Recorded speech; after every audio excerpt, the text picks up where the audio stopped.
Soul Survivors, released by Lionsgate, September 7th, 2001, starring Casey Affleck and Alicia Dushku, produced by Michael Wessler, and written and directed by Stephen Carpenter, who's also done The Dorm That Dripped Blood and The Kindred.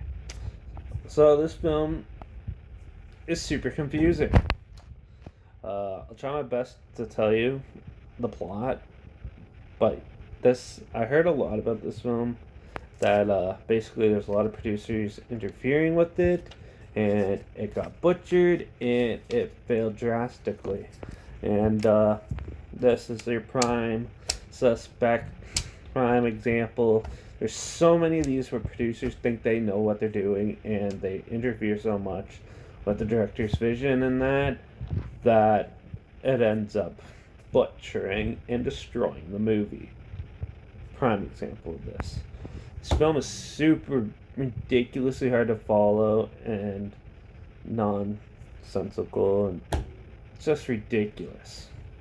So let me try to tell you. So a group of friends, I believe there was a death, and they're trying to they go to a part. Let's just skip the opening scene.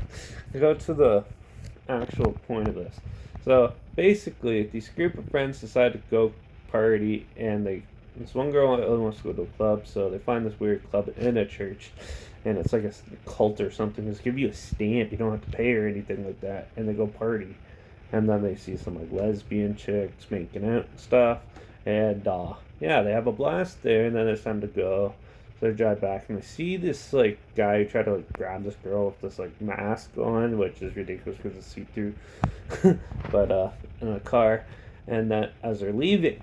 And then they're driving down, and sure enough, the car's coming right at them, and they get in a head-on collision. Pretty much all of them die, except for two of them. And so she goes back to school a couple weeks later. She's trying to go, she keeps seeing her friends come back to life and visiting them from the dead. And other flashbacks sort of mixed in with reality, too, from the club.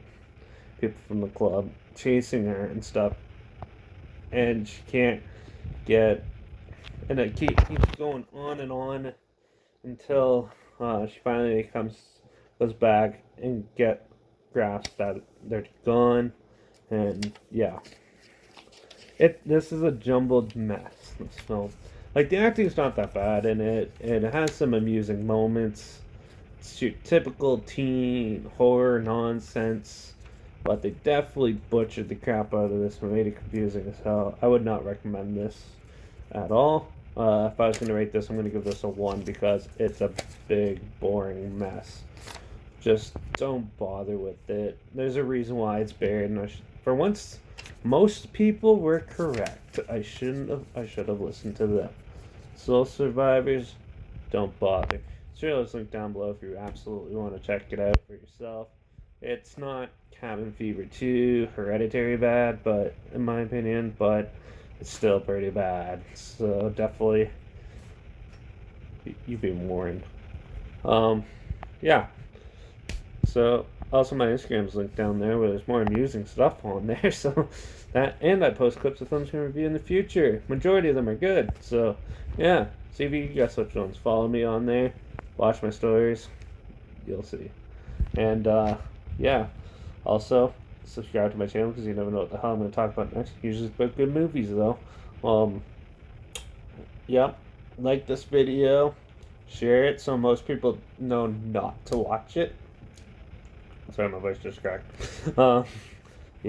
And comment down below. Did you hate it as much as I did, or do you actually love this movie? That would be interesting to hear. Comment down below what you thought of it, and if you have other films you want to hear my opinions on, comment them down below as well. Love to hear it, but I think it's time to watch Stephen King. Bye.